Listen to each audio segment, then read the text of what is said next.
You're like checking, just checking your email. Well, I am well, actually what I'm doing is I'm setting a timer, so I'll know when to, yes. Thank you, no pressure.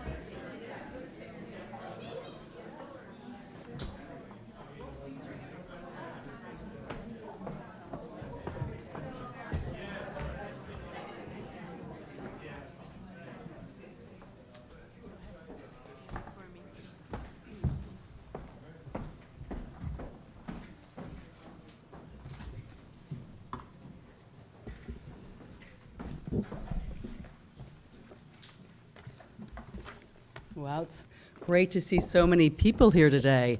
We, by the way, have an overflow room if anybody wants to take a seat downstairs. But my name is Kate Seeley. I'm Vice President of the Middle East Institute, and it's my deep pleasure to welcome you to today's panel about the changing role of museums in the Middle East. And it's an important topic given the growing prominence of museums in the region and the questions that they face about their role and function, among them how they can be more relevant to the communities that they serve, and how they can better engage in important local, regional, and global conversations. We're very excited to be hosting today's panel with the visionaries behind the Beirut Museum of Art, also known as BeMA. BeMA is a museum in the planning dedicated to highlighting modern and contemporary art from Lebanon and the region. And we hope that today's panel is just the first of what will be many more joint efforts to support and promote our shared work in the arts. So thank you very much to BeMA's leadership, especially to Rita Namour, founding member of BeMA, for reaching out to MEI to invite us to help organize this panel today. Rita, I should also note, heads APEAL. She's the president for the Association for the Promotion and Exhibition of the Arts in Lebanon, which has been working to raise money for BeMA. And Rita, I know, had hoped to be here today. She had to stay behind in Beirut for personal reasons, but she is here in spirit, and she sent in her place Claude Audi, who we are very honored to welcome here today. And just suffice it to say that really is a great honor for MEI to be part of supporting your wonderful initiative. I also want to thank our illustrious panelists today who have made quite a trek to join us. We have Taline Boladian, who's come from Beirut, Peggy Loar, all the way from Napa Valley, Glenn Lowry from New York City, and of course, Neda Ulaby from here in Washington. Thank you all so much for your presence. Your being here speaks so much to your belief in the need to support the arts of the Middle East and the institutions that support the artists. BeMA, I should note, is set to open in 2023. The recently selected architect is Amal Andreos, who's the Dean of Columbia University's Graduate School of Architecture. She was one of several Lebanese considered for this honor, which is only fitting because there's so many wonderful Lebanese architects to consider. So congratulations to BeMA for getting to this place in this long journey. And I think safely say that everyone in this room would welcome an invitation to your opening. And I'm very happy to share everyone's emails today. Now here at MEI, we too have an opening coming up. It's not quite as grand as a museum opening. It's a bit more modest, but we do share many of BeMA's goals. And in September 2014, we're going to be opening in our newly renovated building, right around the corner on N Street, our very first art gallery dedicated to the exhibition and promotion of contemporary Middle Eastern art, photography, and video. And it'll also serve as a much-needed hub in this town for a dialogue around the importance of the arts in the region and the need to better engage artists in a discussion about the future of the region. Now, we are going to be opening with a show called Arabi City in English, also Aruba in Arabic. It means the state of being Arab. It's being curated by a very prominent London-based curator, Rose Issa, and it will explore the aesthetic, conceptual, and socio-political concerns of the Arab world for the past 20 years, as reflected through the work of about 18 wonderful artists. And it's going to be accompanied by a book of the same name, Arabicity, being published by Saki Press in London. So stay tuned for our updates. We'll be sending out invitations to the opening very soon. I also, let's see, what other, I also want to note that none of this would be possible, not this panel, nor the opening of this art gallery, without the incredible support of our colleague, my colleague, Lynn Snej, the director of our Arts and Culture program. So please, can we give Lynn a round of applause? And just a few housekeeping notes. Today's panel is being live streamed. If you'd like to tweet, you can tweet using the Twitter handle MEI Arts Culture. Do we have a hashtag today? I'm not sure, but in any case, a tweet at MEI Arts Culture. And now let me turn this panel over to the amazing Neda Ulaby, who's NPR's award-winning arts correspondent for the past 20 years. She's covered the overlapping worlds of art, music, television, and new media. She was the host of the Emmy Award-winning public television series, Arab American Stories, produced by PBS. Neda, thank you so much for hosting today's talk. I know we're in excellent hands, so over to you. Thank you. Thanks everyone so much for being here. It's great to be back at MEI, especially with such a particularly fabulous panel as we have here today. You have programs you can read. You know who these people are, but indulge me while I introduce them to you very, very quickly. To my left, we only have one of the foremost champions of contemporary art in the world right now, Glenn Lowry, the 6th director of the Museum of Modern Art in New York. His accomplishments there include hugely enlarging and enriching the collections. He added a new curatorial department of media and performance art. He established an initiative called Contemporary and Modern Art Perceptions in a Global Age, and that brings together research and ideas from art experts from all over the world. But early in his career, and I think this is relevant, he worked at the Smithsonian as an assistant curator. Is that right? Doing Islamic and Near Eastern art at the curator. Yeah, at the Sackler and Freer galleries. So welcome back to Washington D.C. To my far right, we have Taline Boladian. She is one of the movers and shakers behind BeMA, the Beirut Museum of Art, set to open in 2013. And from what I understand, it is set to open in 2013. This is a real thing. No, sorry, 2023. Taline founded an art advisory firm that specializes in appraisals, events, and curating. She was an assistant vice president at Christie's, and her expertise in art ranges from 19th century European painting to the most cutting-edge contemporary Middle Eastern art. And to my right, we have Peggy Loar, who is the president of International Museum Planning Consultants. She has run more art institutions and museums than you can shake a stick at. She was the interim vice president for the Global Arts and Culture and director of the Asia Society. She temporarily ran the Corcoran Gallery right here in DC at that moment when it was sold to the National Gallery of Art and to George Washington. So she's sold, sorry. Merged.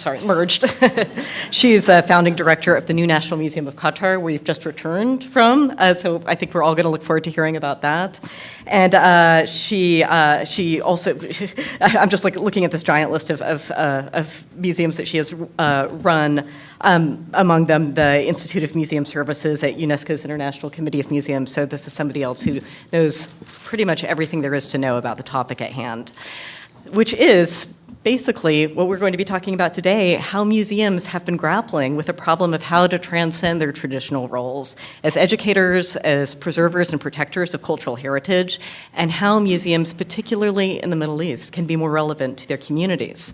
How can they be more inclusive? How can they address issues related to wealth inequality, human rights, freedom of expression, justice, and tolerance? And how museums can perform this work in a part of the world that's been split apart by decades of strife and turmoil, and in a country like Lebanon, a highly sectarian environment that stems from a civil war whose ugly history remains unaddressed at the national level. I'm also hoping that part of our conversation can involve actual Middle Eastern artists and whose work these museums are intended to promote and provide a platform for on a global stage. So to begin, Glenn, I'm hoping that we can talk about why museums should right now provide a place where the tears in social fabric can be addressed, and how are museums able to balance art and civil life in the Middle East, and what kind of challenges they're facing. How many hours do we have? We got all day. First of all, what a pleasure it is, Neda, to put a face to that wonderful voice of yours, and to say to Peggy, who we both realize we've known each other for something like 45 years when we were but children at the Smithsonian together, and Taline, I'm such a great admirer of what you and BeMA is doing, so it's nice to meet you as well, and to Claudia, nice to see you again. I think what is interesting about museums, especially museums of modern and contemporary art at this point, whether they're in North America, Europe, the Middle East, or elsewhere, is that they are one of the few platforms that is still available for something like a civic discourse to occur, where opposing, often competing and contradictory ideas and positions can be put on the table, discussed, debated, and examined. And the reason for that, of course, is that's what contemporary artists do. They are among the few voices that have a legitimate place in the process of dissent, of actually thinking about issues we don't want to deal with and finding a way to compel us to talk about them. So I think of the museum as a space that is a platform for ideas and debate, particularly around contentious problems. And of course, the moment you think about what that means in the Middle East, you have to contend with not only the issues of civil war, social and political unrest that you mentioned, but many other almost seismic shifts that are occurring. And I just want to put two on the table that we might come back to. One is that there is, at least from a cultural perspective, a fairly substantial shift that's occurring away from traditional centers of culture, Cairo, Baghdad, Damascus, one can argue Beirut as well, to new centers of power and culture, largely located in the Gulf and especially in Qatar and the UAE. It's a function of, I think, at least two factors. One is wealth. Art does have a tendency to go where the money is. But more importantly, it's also a function of the disruptions that have occurred in those countries that have been heartlands of culture. Between civil war, social unrest, the lingering effects of the Arab Spring, so-called Arab Spring, all of that has destabilized one part of the Middle East and in a way to the benefit of a different part of the Middle East, which is why the UAE in particular has become so interesting. It's not just that it's been able to support a broad range of cultural institutions, it has also become now home to artists from around the region, whether from Saudi Arabia, Iran, Algeria, Egypt, Syria, Iraq. It's a kind of, and I put that in quotation marks, safe haven at the moment. And that means that these issues I was talking about before that force museums or compel museums into being a platform are all the more urgent in places like the UAE, where actually questions of dissent and disagreement, especially around political issues, are acute. So shifting opens up a direction with Qatar and Beirut to a degree, is this tension between what has been seen as, and I'm really referencing the work of a Franco-Iranian scholar, Alexandre Kazerouni, traditional museums, of which there have been many in the Gulf and elsewhere in the Middle East. They tend to be archaeological or ethnographic in nature. They are generally in historic buildings, and their staff is often locally trained and locally educated.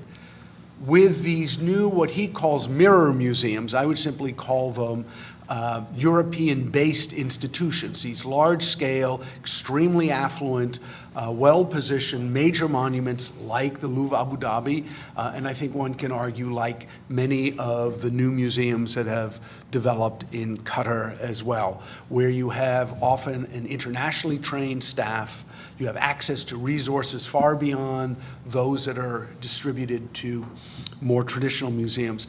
And he calls them mirror museums because he sees them as reflecting back to the Middle East an image of Europe, or at least of Eurocentric thinking. And there's a tension between these two different polarities that has not yet been reconciled. And I think what we're going to witness play out over the next decade is the degree to which either new spaces are created that address these tensions, or both types of institutions move closer to each other at a pedagogical level. So there's a lot that's going on right now that makes the region extremely exciting. And Taline, where does BeMA fit into all of this? How are you going to address these tensions? How are you going to keep it from being a mirror museum and make it something that truly reflects Beirut and yet holds its own on an international stage? Tell us about the museum, how it began, its mission, your goals. So actually drawing on the keywords that Glenn was talking about, it's funny that not funny, but it's appropriate that our mission is actually committed to fostering a strong civil society in Lebanon. I think that's what we're looking at. And we're thinking about, these large themes that art has the power to change. And so the mission of the museum really is to foster a strong civil society and act as a unifying platform, which is bringing together diverse communities and providing this safe space or safe haven for dialogue and free exchange of ideas. And we've kind of divided the museum into two parts that are obviously interconnected. And one is kind of that traditional museum idea, so that's with the museum's collection. And the other part is the social programs. And they've both been given equal weight. And in doing so, through the museum collection, we're hoping to bring the work and voices of the artists into civil society, providing public with the opportunity to interact with art. Obviously, that's an educational component. And for those of you that don't know, Beirut doesn't, or Lebanon doesn't have a ton of museums. In fact, they have more galleries than museums. And that's traditionally where you would go to learn or see art. So you can imagine the type of art also, when you're asking an artist to create something that just might hang on a wall a meter by meter, it's a different type of art than you might see in a museum, maybe a video installation or photography or a sound installation. And then presenting and engaging with artists' output that is inclusive of and representative of all factions of society. So for BeMA, we are thinking of the museum as a cultural mediator rather than a cultural authority, and presenting rather than dictating. And in fact, actually, BeMA in Greek means platform, so that's another way that it echoes that same vision. And so the question of how are we transcending this traditional role as educators and preservers is an interesting question because it kind of assumes that we've already done that part. And in fact, it is our aim to go above and beyond, but we don't have a museum frequenting society. The schools don't teach art the way they do in the West. People aren't saying, hey, let's go with our kids to the museum. They're going to the movies, they're going to malls. Instead, and as I said before, you have commercial galleries. So apart from kind of showcasing and building upon that, the why we have set up these missions and goals as such that I was just discussing is important because our mission is not just idyllic, it's kind of a necessity. If we don't behave inclusively, if we don't teach and foster the love for the arts in our schools, if we don't give these artists an uncommercial voice, if we don't make a safe space for the community, then we won't have an audience once the museum opens. And so to this end, and to give equal importance to the programs and the outreach that we're doing, which is the second component I was mentioning, BeMA has been doing outreach from the beginning. As you know, we don't have a building yet, and it's kind of been 5 years that we've been discussing the museum, but from the get-go, we started with outreach programs.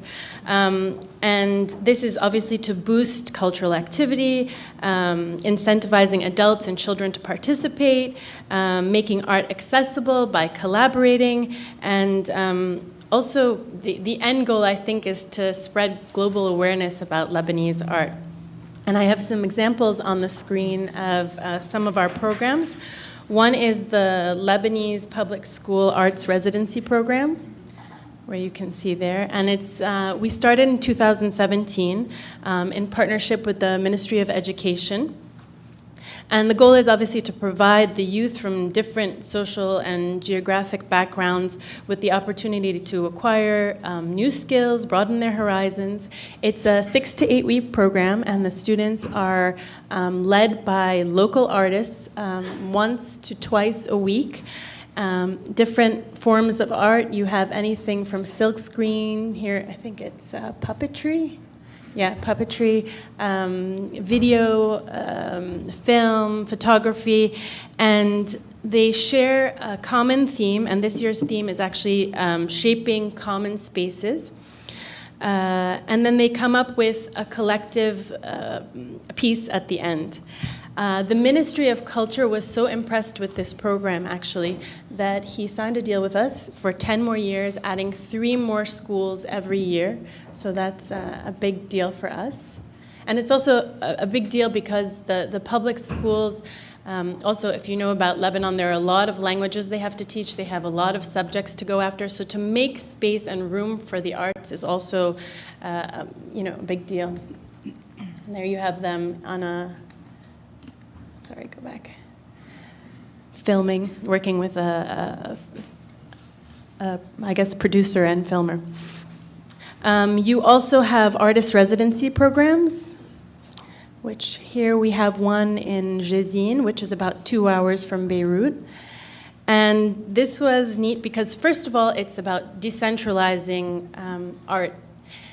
Most of the art world takes place in Beirut, but we know it's not only about Beirut. There's Lebanon. So we chose different locations. And BeMA, apart from supporting, obviously, students and teaching and educating, we also want to support the artists themselves. So this was also a platform for them to create art in a non-commercial way. And the artists went and they set up shop in Jezin, and they interacted with the community. They asked for their help. There were workshops. There were lectures. It was really amazing. There were walks and hikes organized, so you can see everybody really engaged, all ages here. A beekeeping project. And the artists were really struck by the amount of people that attended every day. And it's really hard, I suppose, to understand contemporary art. Everybody knows that in this room. It's something you have to read about, you learn about. It's almost an acquired taste. But this is one step closer to understanding when you see the artist creating, and when you're involved in the process, it's bringing you that much closer. So it's a small step towards understanding. And then obviously we have exhibitions. We support and we put together a lot of exhibitions, and just here are some images.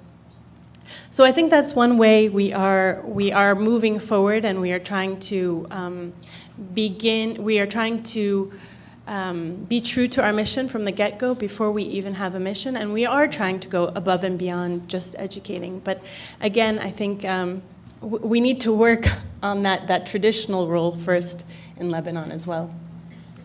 Peggy, I'm really interested in your response both to what Glenn had to say about mirror museums and the role of these big splashy golf museums like the one that you helped launch, and also what you've learned from starting the National Museum of Qatar. That you could, what advice do you have for Taline and her? Well, first of all, I think the project is very special and has great spirit, and you embody that spirit, so I'm very excited for you, and I think you're going to have a lot of fun. Working off some of Glenn's comments, particularly the one on polarization, boy, did you nail what I did over there, because what happened is, even though my world has been art, contemporary art, the history of art, I also have a background in cultural anthropology, which was so essential for the role that I played at the National Museum, because those smaller traditional museums that you refer to, I inherited one but didn't know it until I landed there. The National Museum of Qatar, the first National Museum, was done in 1972, and it was a small museum in the old palace. And it lasted for probably about 20 years, and then the funding dried up. I inherited a staff of about 65 people that were on the payroll, but only about 14 actually were there.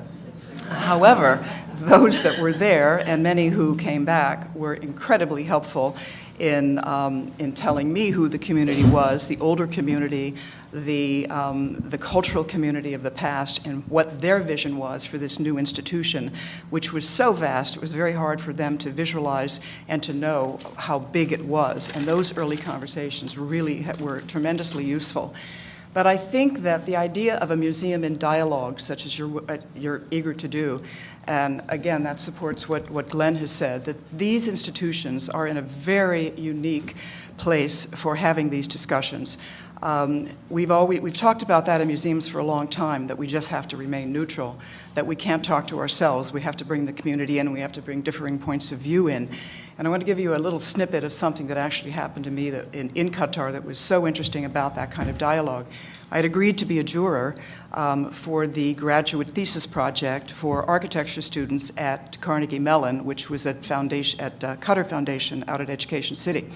And in those days, the demographics of those classes were about 15% Qatari, because that is the demographic of Qataris in relation to the rest of the population that's there working in Qatar. And the other students were from the Philippines, from India, from Lebanon, from everywhere. But this particular student was from Sri Lanka, and he presented an architectural program that was absolutely beautiful. It was mostly glass, it was beautifully designed, and then he talked about the concept. And it was for a shopping mall. One side of it was for the luxury brands and for people who had access to resources who could purchase those brands. And that side of the equation had a very interesting entrance for the Rolls-Royces and the Bentleys. The other side of the mall was very different, and it was designed for the buses who would bring the workers who were building the museums and the cultural organizations.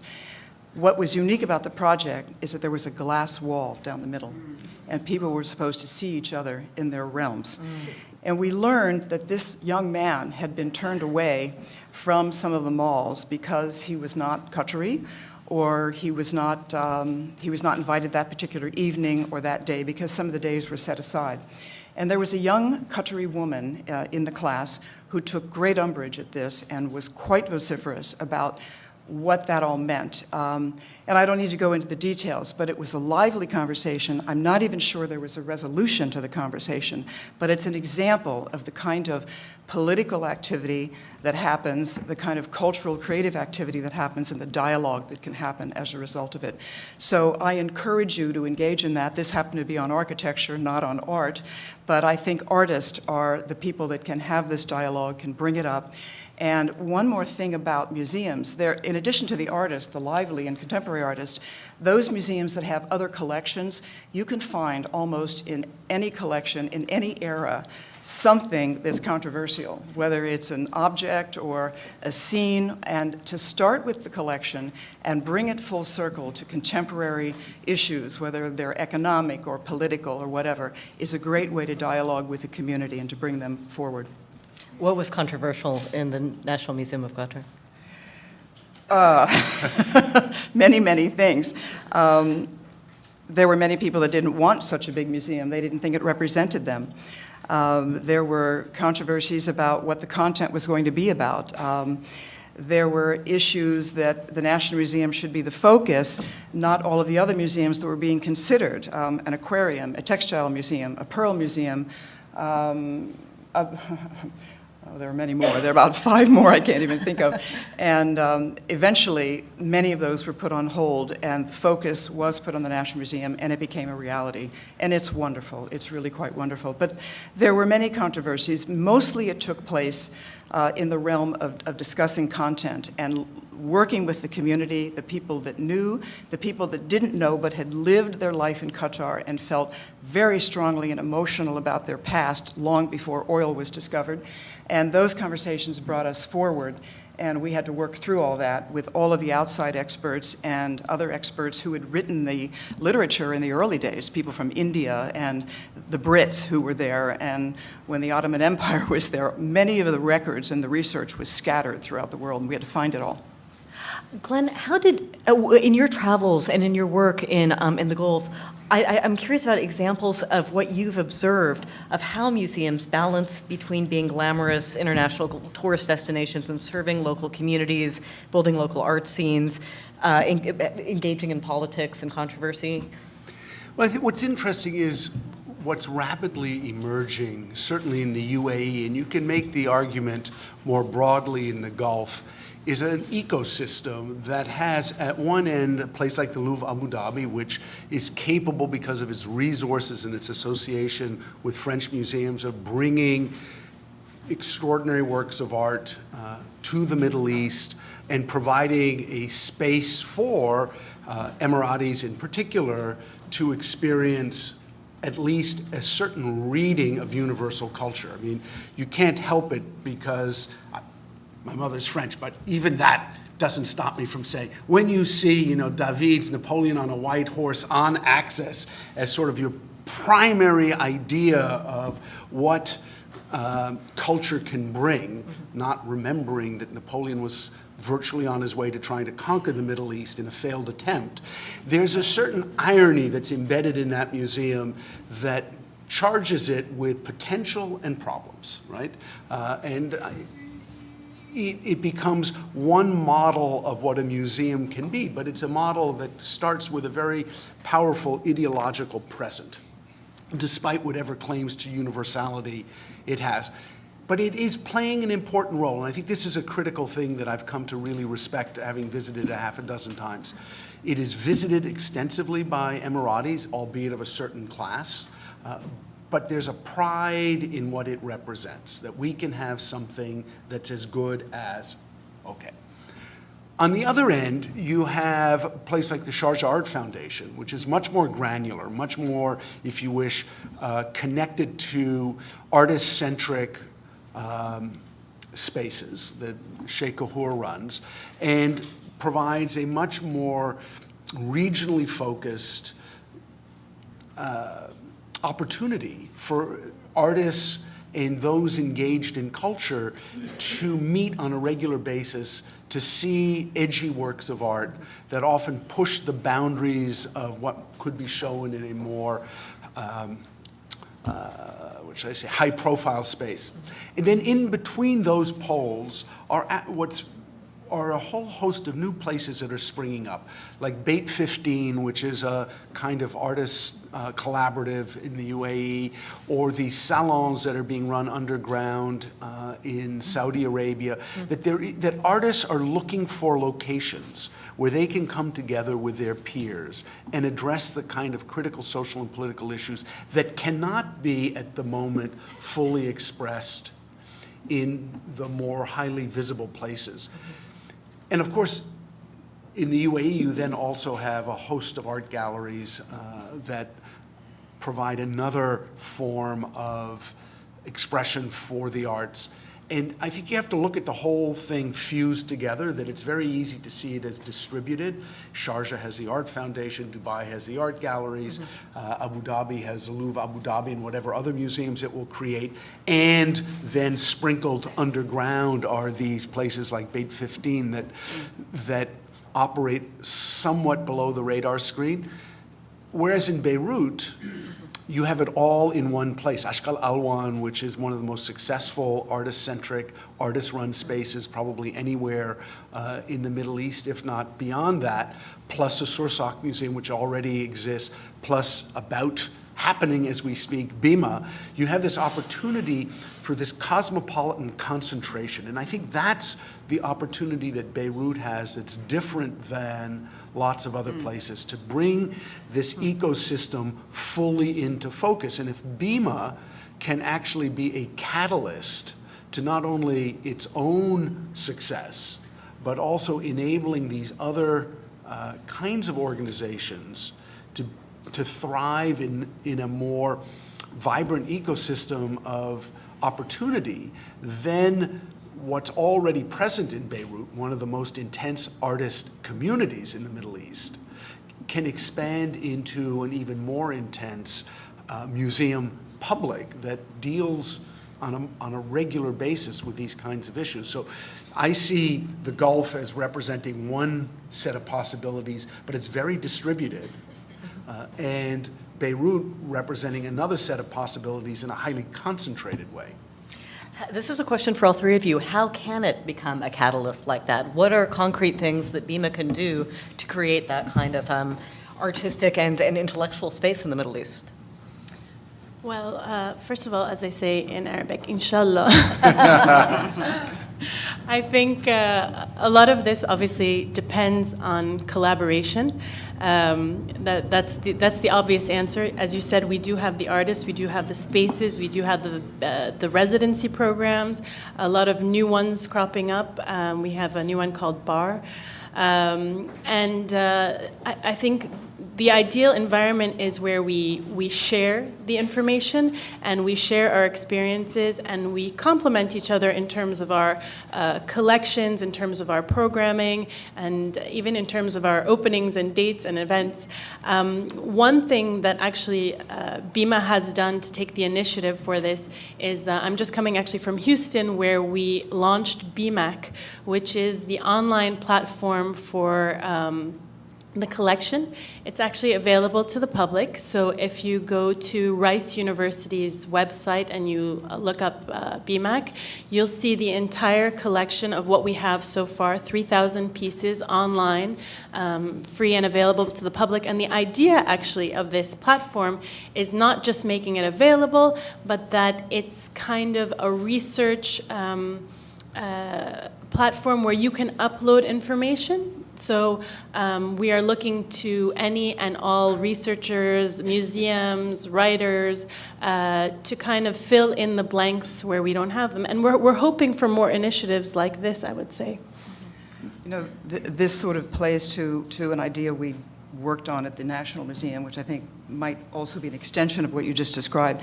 We created a position that we jokingly referred to as C3, which was Curator of Cultural Change. And it worked for the National Museum because change was happening so rapidly, both in terms of the content we were dealing with, the modern history of Qatar. And it was envisioned to be an incredible oral history program whereby we would invite people in from the community, and you could do this with the community or with artists, and record their stories. And that could either be used in the exhibition galleries or it could be part of an archive for future research. And, you know, in this way, Qataris were really writing their own future, writing their own history, rather. And it was a very popular program, is a very popular program. We had earlier oral histories with the leaders of some of the tribes, the major early tribes, very people who had been there in the very, very early days. But this was a different kind of a program. This was about contemporary culture and the young people and how they see their world changing, whether it has to do with technology, religion, family, luxury, all of the things they're dealing with in the Middle East right now. Yeah, I think, you know, one of the things that BeMA has as an opportunity is not only creating networks within Lebanon and particularly within the ecosystem of Beirut, but also with sister institutions in the region. And I think that's, you know, again, when I look at examples that I think have worked extremely well, I think one of the achievements of the Sharjah Art Foundation is the way in which it has embraced projects in Istanbul or in Beirut or in Algiers. And what I think is essential is this kind of networked infrastructure where you find like-minded partners and can benefit from each other. And rather than seeing culture as competition, it's really culture as network. And there, the opportunity is enormous because Beirut is such a phenomenally interesting city and Lebanon such a remarkable country, you know, and the idea of resilience is embedded in the notion of how everyone has found some equipoise despite incredible difficulties. And I think BeMA has the opportunity to be a very important node in a network of local and trans-regional institutions, if it sets itself up to do that. And in a country not known for a lot of like-mindedness, how do you create those, how do you find those partners and establish those relationships? Who are the people you're working with? Do you have a relationship with, folks in the Gulf, for example? I think we are beginning those relationships. We are forging those relationships. I think when we talk about wanting to be, let's say, an international player on the museum scene, we're obliged to do that. And I think it could happen through a myriad of ways. One is through the collection. I think we're looking not only to have, obviously, a Lebanese collection, but a collection which then can tie threads to other nationalities, communities. So if we see somebody that has a parallel between a Lebanese artist and, for example, somebody living in Zimbabwe, we're happy to host that exhibition. So on the art front in that way. We are continually sponsoring initiatives that are global as well. We've been the commissioner, APEAL has been the commissioner for the Venice Biennale once, and in the last 2 rounds, we have also supported those exhibitions. We have a restoration initiative, and I think I have an image if someone takes me back to those slides.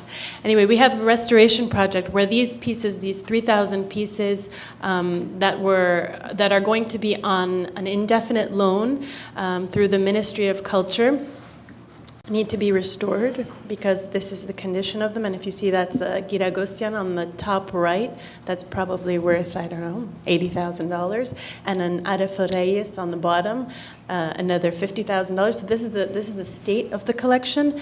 And what we've set up is not only a restoration project, but we have done an exchange with the University of Stuttgart to bring in students to work on the restoration program, and then in turn teach the university students in Lebanon as well. So we're working with 3 Lebanese universities to do that. So we are trying to forge these relationships through different programs, but obviously we have a long way to go. Peggy, you have a video that I think many of us are excited about seeing about your own work. But before we watch it, the question: what is one thing you've learned from your experience starting this museum that you could share with Taline? Probably that if you knew what you were going to get into, you would never do the project.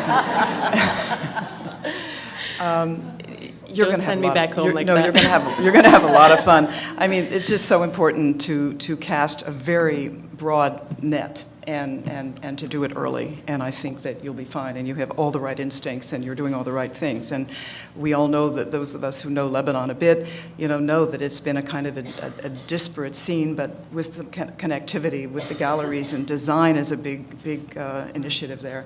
And I think you're going to capture it all and bring everybody together, and I look forward to it. My work was very similar to what you're going to be facing, so call me. I think many of us in this room are thrilled to learn about the museum. You do have a video, right?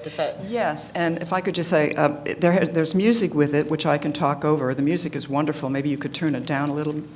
Is it gone? It's gone completely? Okay. Okay, yeah, we're going to switch so I can see what... Okay, there she is. There's the behemoth. The National Museum of Qatar, and that traditional building in the middle of it is the earlier National Museum that I referred to, which was restored, beautifully restored, and not air-conditioned, not temperature humidity controlled, but as it was in the early days.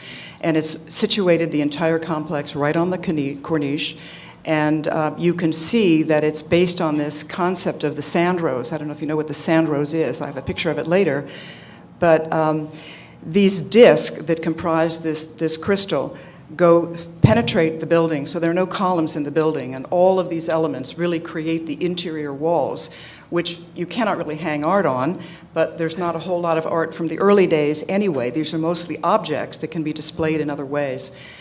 This is the entrance here, and I had asked the architects to break off a piece of the sand rose and create a security pavilion so that we could isolate all of those metal detectors in that region and not go into the main building before you get into the Caravanserai. So you're entering now in the area that takes you into the Caravanserai, which is the open courtyard area. A wonderful space for doing programs and projects. And then when you see this open space on the interior of the museum, it goes down and over so that you maintain the vista from the old National Museum, the old palace, which is the original palace from the early 20th century, out to the sea. And this winds around and shows you what we designed as a food forum, because Qatar is very interested in food these days and how it's grown and spices. This is the exterior, the gardens, and you'll see a lot of step initiatives there, which are all designed to be outdoor classrooms, and we could have used that about 5 months out of the year. The project took probably, there was one initial plan in 2006 that was ditched, and in 2007 it became something else. And the idea of the Sand Rose, one might think it's a kind of a kitschy idea to take an element in the universe that already exists and turn it into a piece of architecture. But when the engineering begins and the technology begins and you see how this thing stands up, it's really quite remarkable. There was some initial controversy that the Sand Rose was not emblematic of Qatar because it was a generic thing that existed. But in Qatar, it's this beautiful sort of beige, peachy color. And if you're in Jordan and Wadi Rum, for instance, it's a kind of a bold, burnt sienna red. But it's an amazing crystal that grows by the confluence of wind, water, sand, and of course time. And it has turned into a beautiful museum. When you go into the interior galleries, you feel more experience than content. This is early concept development. This would be a recommendation for BeMA if you can do one of these fly-throughs of the architecture to give people an idea. It's very useful when you're presenting to all kinds of audiences. And you can see how those big walls were used for films. These walls are so gigantic, and they're billions of pixels in some of these things. The technology barely existed when we had this idea, and we turned to a group in New York to help get that done. Because there are objects rather than things mostly to put on the wall, you see they're kind of consolidated in the interior. You talked about best practices at one point in museums, and there are issues here about conservation. Some of these things are in the open spaces. Many things are under cases, but some of the Western conservators were not very happy that these things were exposed, some of them. Everything, there's a little tension all the way around. This is the jewelry collection, which incorporated many of the beautiful pearls, both Gulf pearls and other pearl objects that were in the royal collection since the Pearl Museum had been put on hold. So it starts with beginnings, and we started actually in geological time in the beginning, moved into nature, then moved into archaeology, and moved into life in Qatar, and then the modern history of Qatar, where you see here the early oil and the gas initiatives. In the early days, the economy in Qatar was pearling and fishing, and today, of course, it's oil and gas. And this, again, is very generic. It looks very different inside. And the slides I have that follow give you an idea of the contemporary look of the galleries. Here you're going back through the old National Palace and into the main building again. There are 2 restaurants, 2 cafes, 3 stores or shops, and it is the kind of place where you really could spend a lot of time. It's a very big place. It's about 300,000 square feet. About the size of the Metropolitan. I don't know how big MoMA is at this point. You keep expanding. We're a small museum. So that's the National Museum, and we're at the end here. This now pans outside, and the exterior lighting at night is really quite dramatic. Not only does it show the disc and illuminate them, but the gardens have all these little sparkling LED lights that mimic moonlight coming down, and I think it's going to be a great place to walk around. Much as this was controversial in the beginning, Qataris have embraced it. They're proud of it. They're seeing a lot of international scholars come through and friends, and they're learning more and more. They are taking issues like the sea, which is very important to Qatar in terms of its history, and they're moving into contemporary issues like climate change, the problems with the seas, that are in great trouble today. And that is an important message to give over to Qatar. Now, I also wanted to mention that the later galleries also are going to involve art and artists. Fashion is part of it, design, both, all kinds of design, fashion design, graphic design, and so on. So that's it in a nutshell. And what are you doing to engage non-traditional museum audiences? Yes. Well, those that we didn't gather up in the early days have seen this immense monument, and they said they had about 150,000 people in the first 3 weeks. So they were having lines, and it hits you. You'll have that moment. It's like when you open, it's like but it worked. It worked. It's working. It's working. You know the story of your Sri Lankan student, which is a particularly acute Gulf story. It's by no means unique to Qatar, but in fact the entire region of temporary migrant populations that will never, that either, they can't aspire to citizenship, will never have citizenship, they will never even have residency. And how they locate themselves relative to the vast cultural enterprise that's taking place around them, I think is a fascinating story. It's a very different question in Beirut, where you don't have, where the problem is fundamentally different, and where you actually have a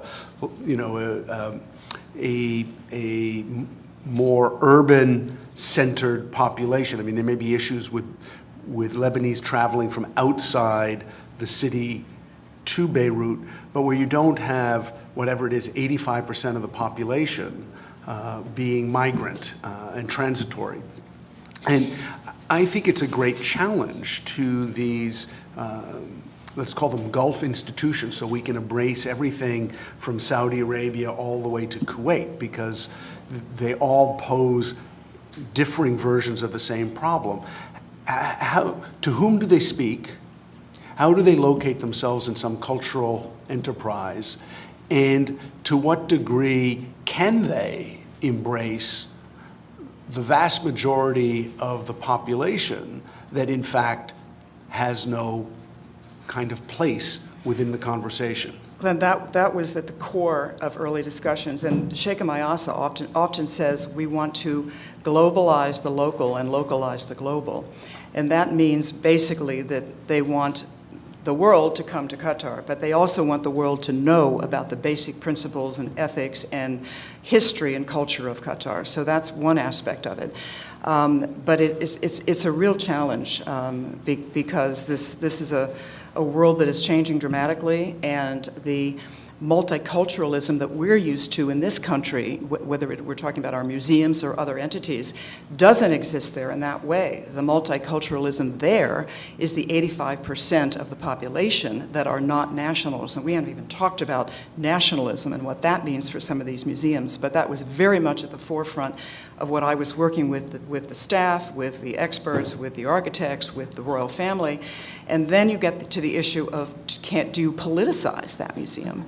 How do you tell the modern history of Qatar without looking like it's a propaganda initiative? Well, you use the word globalize, and the world coming to Qatar, but I think it's a similar situation in Abu Dhabi, where the aspirations of the Louvre, Sheikh Zayed National Museum, the Guggenheim Abu Dhabi, as a kind of complex, is as much driven by whatever cultural values are embedded in wanting those institutions as it is by tourism. And I read an interesting little article recently about the Guggenheim Abu Dhabi going forward, in part because for all of its success, the Louvre Abu Dhabi hasn't brought the tourism, that is the overnight tourism, that had been hoped for, i.e. in the competition between Emirates that form part of a whole, right? The UAE is a whole, and yet individually the Emirates compete with each other. Dubai still was, outpacing Abu Dhabi in terms of tourism nights. And so add another element to this to amp up the attraction. And I think it's very hard to disengage in the Gulf tourism from culture, at least when it is expressed at this kind of mirror museum that Kazaruni talks about. I don't think that's true at a more grassroots level. Well, we grappled with that is it international? Is it national? What is the priority audience? And everyone says you've got to know 1, 2, 3, 4. What are your priorities? And there was no way to define that. It had to be for both. The tourism was big for the economy. The cost of the building was meant for tourism and a destination. At the same time, if the content inside that institution didn't mirror the thoughts and the thinking of the local community, it was going to fail miserably. It would be dismissed. It wouldn't, it would not be a good situation. So we had to be all things to all people, which everybody says you can't do, you shouldn't do, but we did. I want to give Taline the last word before we turn things over to Q&A. Is it your goal to be all things for all people? Who is BeMA for? And you're struggling with a completely different set of concerns. You don't have the same migrant population, but you've got a massive refugee crisis. You've got a fragile economy, political deadlock. Why does Beirut need BeMA? Why does it need an art museum like yours right now? So I think, yes, we would like to be just like you, all things for all people. I mean, that's I think, the goal. Everybody wants to share their culture. They want the world to see their culture. You want to work well on a local level. You want to educate on the local level, but then you want to become an international player as well. But I think the question of why now is really interesting. One, because so sometimes I'm a charity auctioneer as well, and I work with cancer, autism, recycling, all these things that need so much money and funding and attention. And oftentimes we're asked the question, why the arts? When you have so many big projects and so many big NGOs that are vying for your money, how to compete with that? And I think there are two kind of ways of looking at this. One is a very defensive way, and one is a very offensive way. And in the defensive way, it speaks to exactly what you're talking about. We have kind of a humanitarian crisis. We have the Syrian refugees overspilling into Lebanon, 1.5 million into a community of 4.5 million. So you can understand that this is creating new social divides, anti-immigration resentment or sentiment. But I think that also creates even more of a sense of urgency to create a program like this, to be in the arts, because it's the cultural institutions that inspire people to come together, and they have a huge role to play. In terms of coexistence, empathy, fostering tolerance. And the second is that we are at an art, not art historically, but at an art, how to say this, a critical point in our arts. Because as I showed you, the pieces that the Ministry of Culture has loaned to us are in a state that is actually quite miserable, unfortunately. If you know anything about Beirut's weather, it's humid, it's sandy, it's dusty, it's sunny, it's wonderful for tanning, not wonderful for paintings.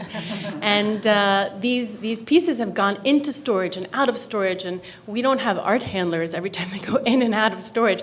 So you can imagine the damage that's being done to the collection. And I was fortunate enough also to work on this collection and to do an inventory of it.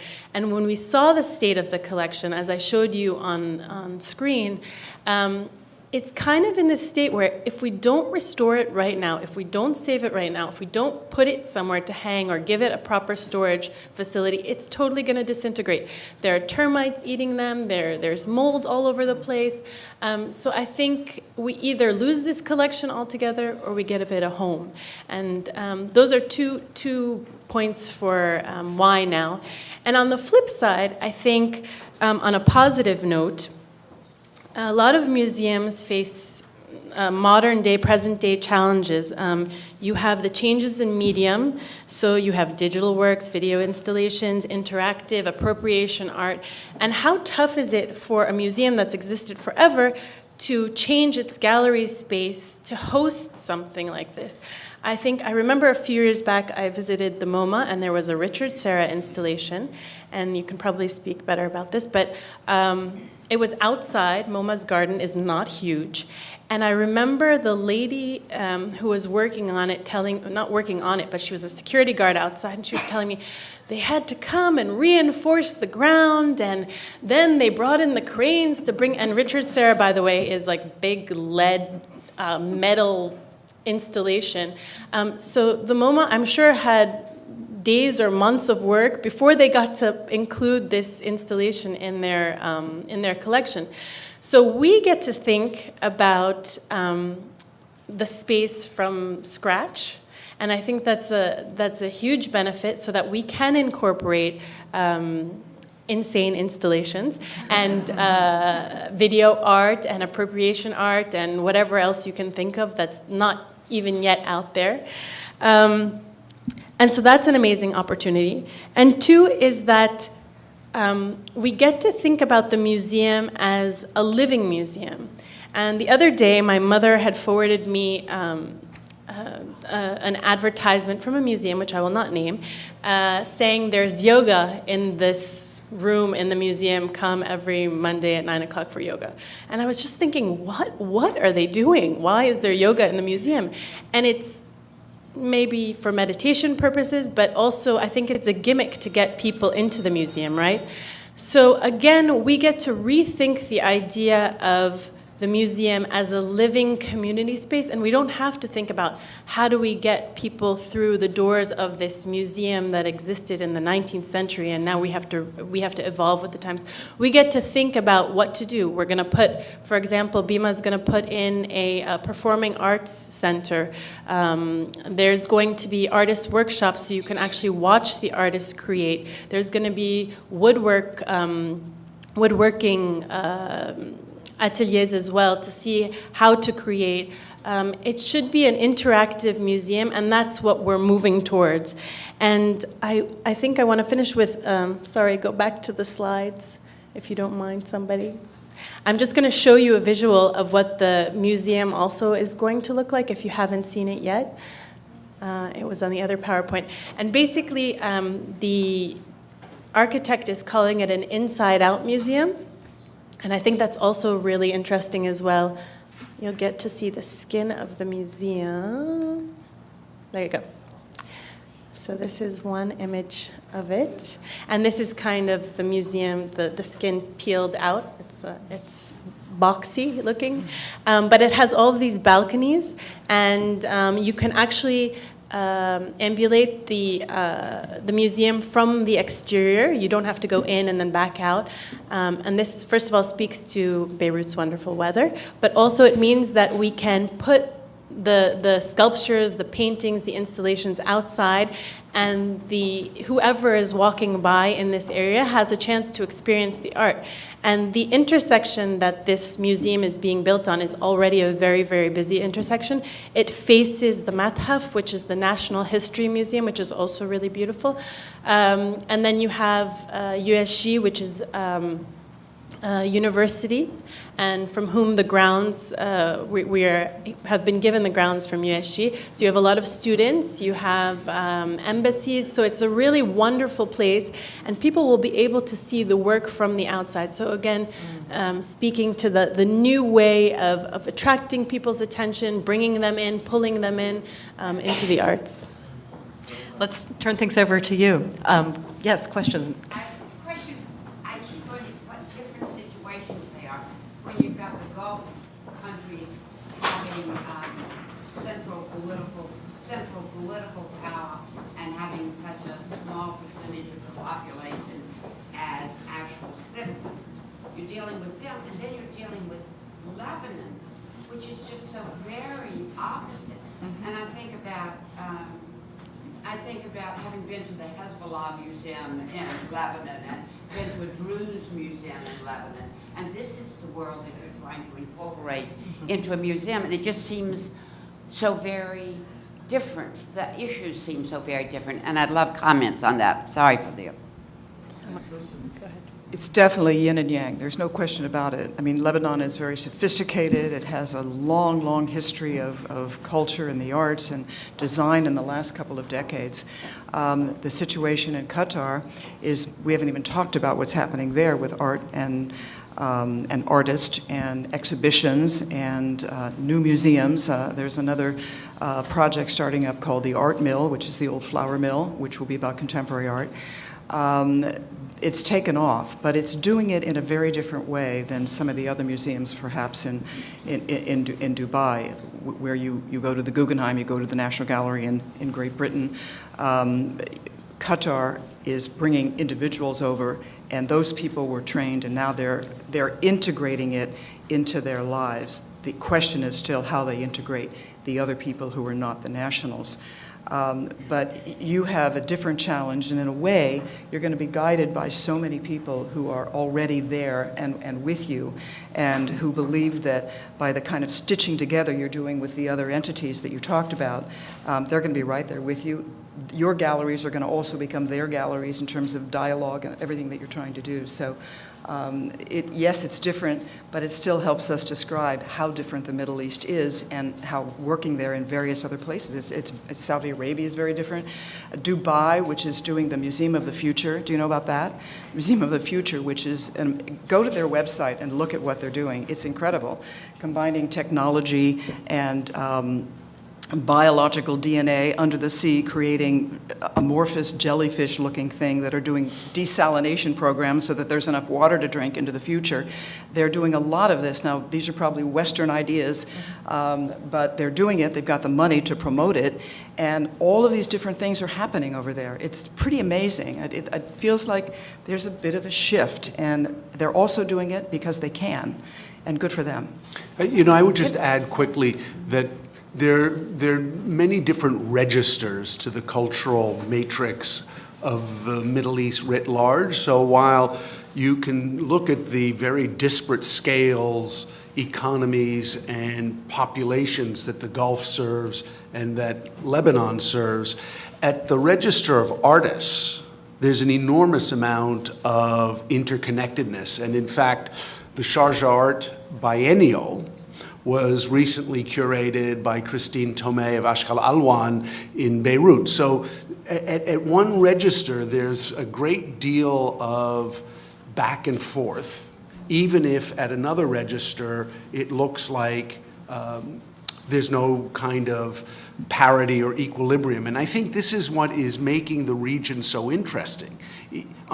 These things are all at play simultaneously, and a place like BeMA has the opportunity to calibrate and construct its own set of networks, as I said earlier, locally and trans-regionally. And if I can just add to that, I think that challenge is actually the beauty of the project. If you had everybody with the same norms and the same religion and the same social constructs and education, then there would be no point of bringing everybody together to teach one another about the different forms of art and the different values and the different norms, right? So I think that's something that is unique to Beirut, but at the same time something that's going to make this fantastic. Yeah, in front. Oh, we've got a mic coming, sorry. Lucky me for being here today. This is so fascinating. This is for Peggy. The National Museum of Clutter. Can you talk a little bit about the content? Because the last time I was in Qatar was years ago when the Islamic Museum opened, and there was almost nothing from Qatar in that museum. So your museum is quite large. Do you have enough of Qatari things to put in that museum? Well, when you were describing the condition of the objects that you're dealing with, that's what I arrived at.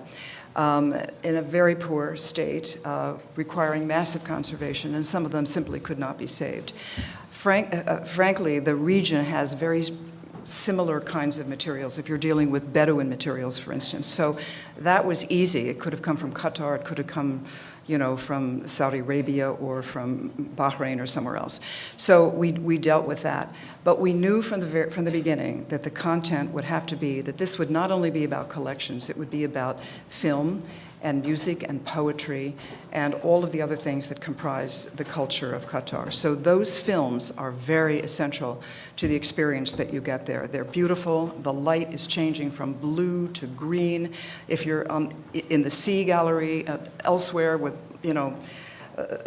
probably the Big Bang if you're in the earlier galleries, and later on, and I had one slide of this, when you're in the Tribal Wars, the filmmaker Peter Weber did an extraordinary film on a large wall with, a cast of thousands, horses, camels, and this is the kind of thing that you'll see. It's it's both interactive in terms of information in the galleries, and it's experiential. And I think they've got work to do. They've got a lot more content they could be putting into the museum, but you're right on. And I think that also is why the building, it could be the way it is without all of those walls. We've got somebody on this side.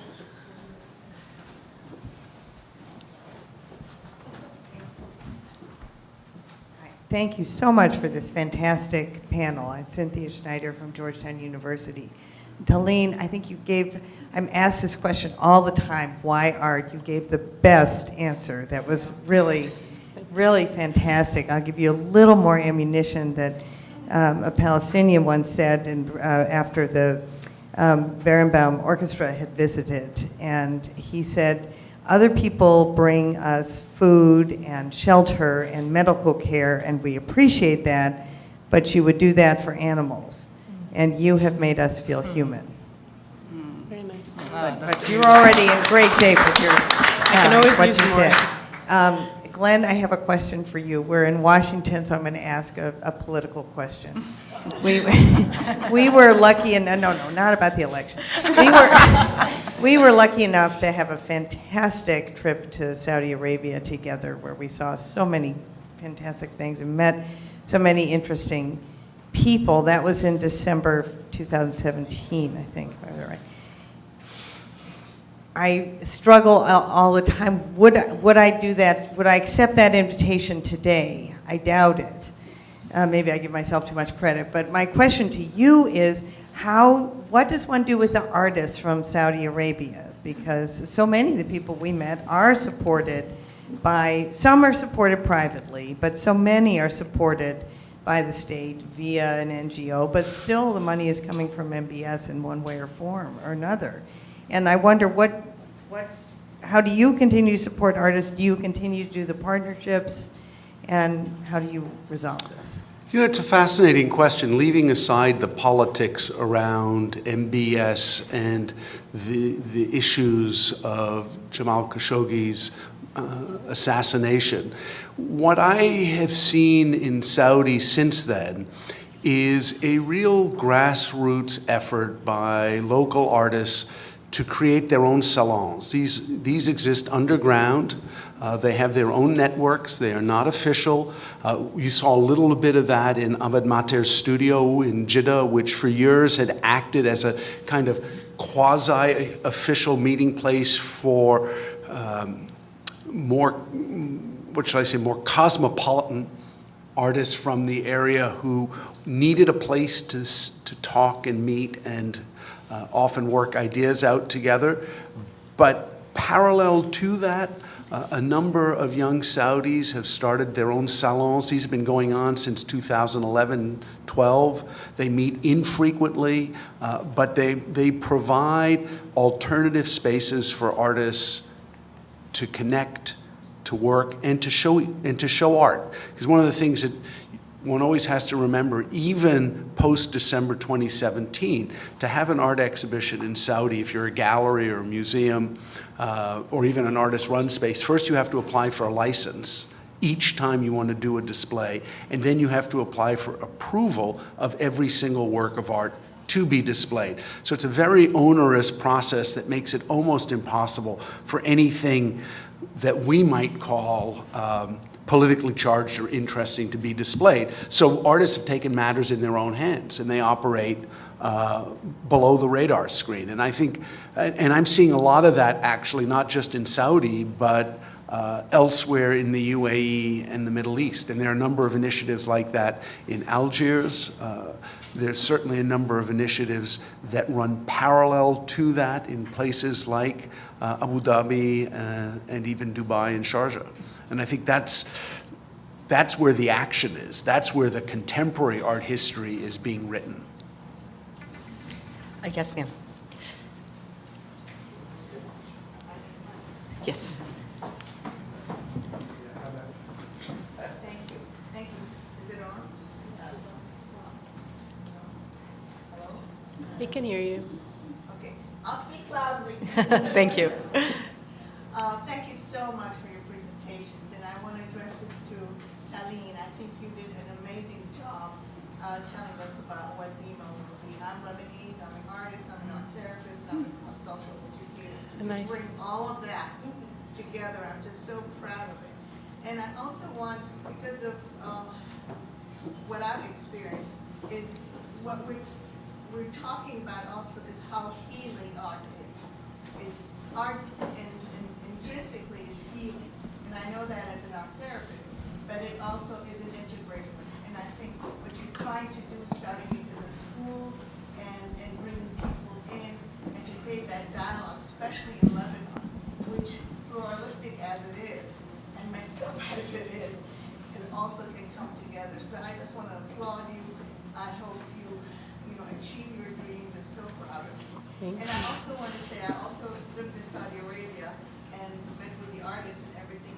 The Gulf is different, and you've talked about that, because art, as I have seen it in the Gulf area traditionally, is in the utilitarian objects, the weavings, everything. It's not a place you go to look at. It's part of everyday life. So it was very interesting seeing the sort of juxtaposition of what that would be like in Beirut versus what it would be like in the Gulf. So thank you so much. Thank you. Can I jump in and ask Taline? Taline, can I ask you to go back to your mission statement of fostering the civil society in Lebanon and talk a little bit about the symbolism of where BeMA sits in Madhaf on the Green Line? I think you would probably do a better job at that.